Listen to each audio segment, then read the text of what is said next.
दोस्तों स्वागत है आपका इनसाइट नॉलेज की एक और नई वीडियो में। आज की इस वीडियो में हम वर्ल्ड अफेयर से जुड़ी दो काफी इंटरेस्टिंग खबरों के बारे में बात करने वाले हैं, जिसमें हमारी पहली खबर पाकिस्तान को लेकर है। इसमें आपको पता चलेगा कि कैसे पाकिस्तान को यूं ही भारत में एक नासमझ देश नहीं कहा जाता, क्योंकि पाकिस्तान सरकार के फैसले ही अपनी जनता के इंटरेस्ट को दरकिनार करने वाले होते हैं। वहीं हमारी आज की दूसरी खबर में जानेंगे कि सरकार कैसे 24 घंटे के अंदर यूएनएससी से जुड़ा एक काफी बड़ा कदम उठाने वाली है।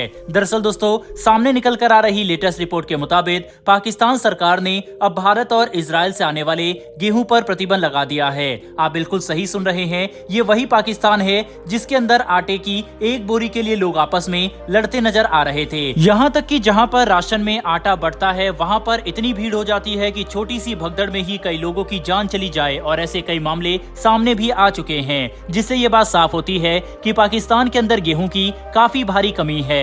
ऐसे में जब पाकिस्तान की सरकार को पता चला कि उनके देश में मौजूद 20 करोड़ लोगों को जिंदा रहने के लिए गेहूं जैसे एक बहुत ही मामूली सी चीज की इतनी जरूरत है, और इसकी डिमांड बढ़ने के बावजूद सप्लाई ज्यादा नहीं हो पा रही, फिर भी भारत और इजराइल की तरफ से आने वाले गेहूं पर प्रतिबंध लगाने का फैसला पाकिस्तान में किसी को भी ना तो समझ आ रहा है और ना ही कोई कुछ बोल पा रहा है। बता दें कि पाकिस्तान बदले और ईर्ष्या की आग में इतना अंधा हो चुका है कि उन्हें अपने लोगों के बेसिक इंटरेस्ट भी नजर नहीं आ रहे। इतना ही नहीं, पाकिस्तान का यह फैसला ग्लोबल लेवल पर पाकिस्तान की फॉरेन पॉलिसी में एक काफी बड़े बदलाव को दर्शाता है। दरअसल भारत और इजराइल से आने वाले गेहूं पर तो प्रतिबंध लगाया ही है, साथ ही पाकिस्तान ने सीरिया, नॉर्थ कोरिया, क्यूबा और ईरान जैसे देशों से आने वाले गेहूं पर भी प्रतिबंध लगा दिया है। ये वही देश है जिनके खिलाफ अमेरिका ने सैंक्शन लगाए हैं या फिर कोई बड़ा विवाद चल रहा है। इतना ही नहीं, बल्कि पाकिस्तान ने एक और हैरानी भरा कदम ये उठाया है कि पाकिस्तान की तरफ से यूक्रेन के उन हिस्सों से भी आने वाले गेहूं पर प्रतिबंध लगा दिया गया है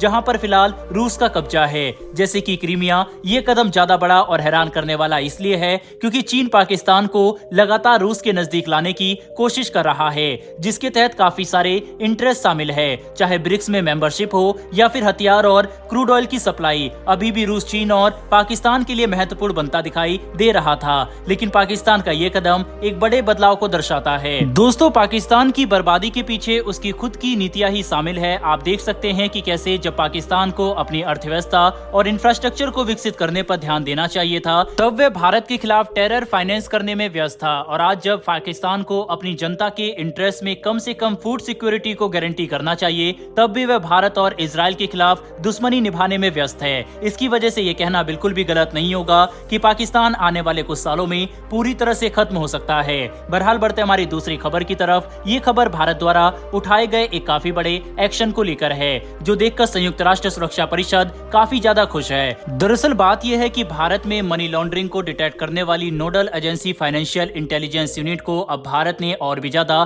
ताकतवर बना दिया है। भारत ने इस एजेंसी को ताकत दे दी है कि देश के अंदर संयुक्त राष्ट्र सुरक्षा परिषद द्वारा चिन्हित किए गए सभी आतंकवादियों के एसेट पूरी तरह से फ्रीज कर दिए जाएं। इतना ही नहीं, बल्कि फाइनेंशियल इंटेलिजेंस यूनिट अब देश के अंदर सभी मनी लॉन्ड्रिंग की पहचान करने, उनके खिलाफ चार्जशीट तैयार करने और लीगल एक्शन इनिशिएट करने के लिए भी प्रमुख एजेंसी बनाई जा चुकी है। यह फैसला हमने सेक्शन 12A के तहत किया है, जो कि weapon of mass destruction act 2005 के अंदर आता है। इसे हाल फिलहाल में भारत की तरफ से मनी लॉन्ड्रिंग के खिलाफ उठाया गया अब तक का सबसे बड़ा कदम माना जा रहा है। इसके बाद देश के अंदर आतंकवादियों की संपत्ति सिर्फ 24 घंटे के अंदर ही पूरी तरह से फ्रीज होनी शुरू हो जाएगी। इससे न सिर्फ भारत के अंदर आतंकवाद को फाइनेंस करने वाले इंफ्रास्ट्रक्चर पर काफी भारी चोट पहुंचेगी, बल्कि ग्लोबल लेवल पर भी टेररिज्म का नेटवर्क काफी कमजोर हो जाएगा, और संयुक्त राष्ट्र सुरक्षा परिषद द्वारा चिन्हित किए गए हाई प्रोफाइल आतंकवादियों को टारगेट करने में भारत ग्लोबल लेवल पर यह भी दिखा सकेगा कि हम आतंकवाद के खिलाफ जीरो टॉलरेंस की पॉलिसी का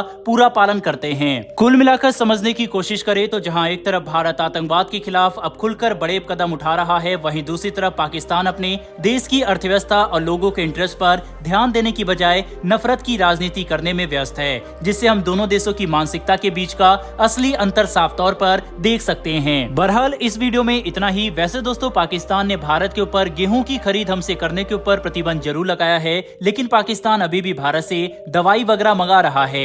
ऐसे में क्या भारत को पाकिस्तान को दवाई वगैरह भेजना भी बंद कर देना चाहिए या फिर मानवता के लिए भारत को ऐसा नहीं करना चाहिए? इस पर आपकी राय कमेंट बॉक्स में लिखकर जरूर बताइएगा और पाकिस्तान के इस बैन के ऊपर भी अपनी राय कमेंट बॉक्स में जरूर दीजिएगा। फिलहाल इस वीडियो में इतना ही, फिर मिलेंगे ऐसी एक नई वीडियो के साथ। धन्यवाद, जय हिंद।